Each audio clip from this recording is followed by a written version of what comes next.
नमस्कार, the leader Hindi के Bareilly bulletin में आपका स्वागत है। मैं हूं आपके साथ अपना प्रस्तोगी। आइए फटाफट अंदाज में जानते हैं कि आज बरेली में दिन भर क्या रहा। सावन के पहले सोमवार को नाथ मंदिरों में उमड़ेगा श्रद्धालुओं का सैलाब। सावन के पवित्र माह के पहले सोमवार को बरेली के नाथ मंदिरों में श्रद्धालुओं का सैलाब उमड़ेगा। शिव भक्तों को दर्शन पूजन और अभिषेक करने में कोई परेशानी ना हो, इसके लिए व्यापक इंतजाम किए जा रहे हैं। प्रमुख रूप से सातों नाथ मंदिरों में बड़े स्तर पर तैयारियां की जा रही हैं। सुरक्षा से लेकर यातायात व्यवस्था तक की व्यापक तैयारियां कर ली गई हैं। जिले में 200 ट्रेनी दरोगा व 200 हेड कांस्टेबल को अलग से तैनात किया गया है। वहीं लखनऊ से दिल्ली की तरफ जाने वाले भारी वाहनों को फरीदपुर से बड़ा बाईपास की ओर डाइवर्ट किया गया है। इसी तरीके से नैनीताल और पीलीभीत रोड से लखनऊ की ओर जाने वाले भारी वाहनों को बड़ा बाईपास से इन्वर्टिस तिराहे होते हुए गुजारा जाएगा।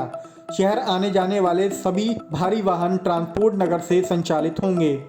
परिवार अजमेर में हाजिरी को गया तो चोर बटोर ले गए लाखों के जेवर। मिनी बाईपास पर रजा कॉलोनी में चोरों ने एक ऐसे घर को निशाना बनाया जिस पर ताला लगा था। घर वाले ख्वाजा गरीब नवाज की दरगाह पर हाजिरी देने के लिए अजमेर गए हुए थे। चोरों ने ताले तोड़ने के बाद घर में रखी कीमती सामान, नकदी, जेवर और यहाँ तक कि आटा और दाल चावल तक बांध लिया। सारा सामान ले गए। ताले टूटे देखकर पड़ोसियों ने अजमेर गए फर्नीचर कारोबारी इस्माइल को सूचना दी। वहां से लौटकर उन्होंने घर में अंदर जाकर देखा तो कपड़े बिखरे पड़े थे। अलमारियों के सभी ताले टूटे हुए थे। कॉलोनी में अंदाजा लगाया जा रहा है कि चोर करीब 5 लाख से ज़्यादा का माल ले गए हैं। सूचना मिलने पर किला पुलिस भी मौके पर पहुंच गई। रात में पुलिस कारोबारी से पूछताछ कर रही है। चोरों का सुराग लगाने की भी कोशिशें की जा रही हैं। रविवार रात करीब 10 बजे पुलिस इस्माइल के घर पे ही थी। किला पुलिस तहरीर मिलने के बाद मुकदमा दर्ज करने की बात कह रही है। आखिरकार 4 साल बाद फ्री विल चर्च में शुरू हुई प्रार्थना। करीब 4 साल से बंद कैंट स्थित free will church of India में प्रार्थना शुरू हो गई है। रविवार 9:30 बजे मुरादाबाद से आए मुख्य अतिथि एवं पादरी डॉक्टर राहुल उटवाल ने चर्च में प्रार्थना कराई। कई वर्षों के बाद चर्च खुलने पर ईसाई समुदाय के लोगों ने खुशी व्यक्त करी। कहा कि चर्च की संपत्ति के लालच में कुछ दबंगों ने इसे बंद करा दिया था, लेकिन सत्य की जीत हुई और चर्च को खोलने के लिए प्रशासन की ओर से अनुमति मिल गई है। पत्नी से फोन पर विवाद के बाद तीसरी मंजिल से कूदकर युवक ने दी जान।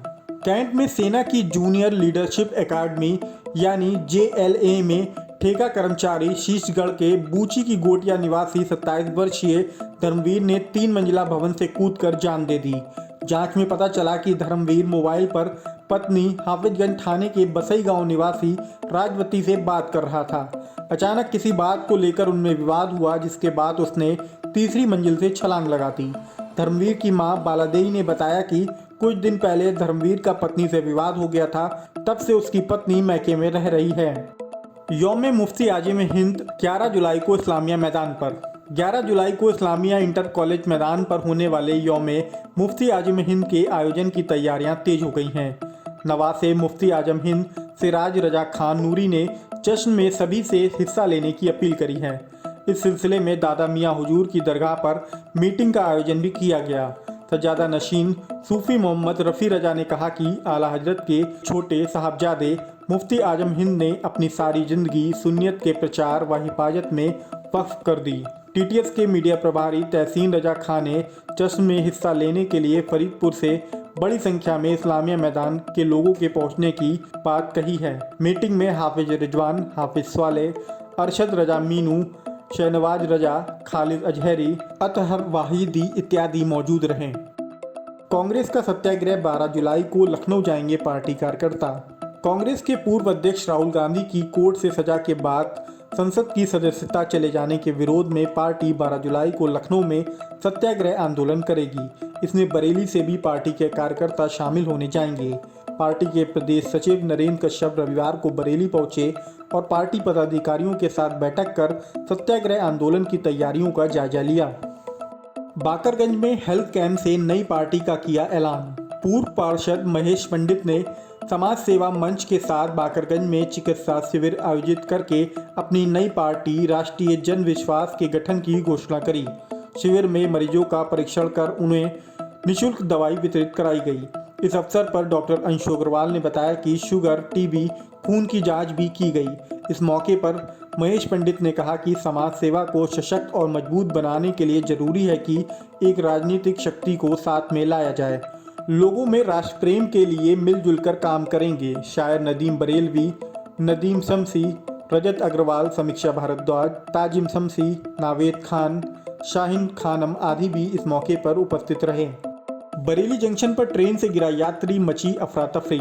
बरेली जंक्शन पर रविवार को उस समय अफरा तफरी मच गई जब ट्रेन में सवार यात्री बनारस निवासी जैन सिंह अचानक प्लेटफॉर्म पर नीचे जा गिरे।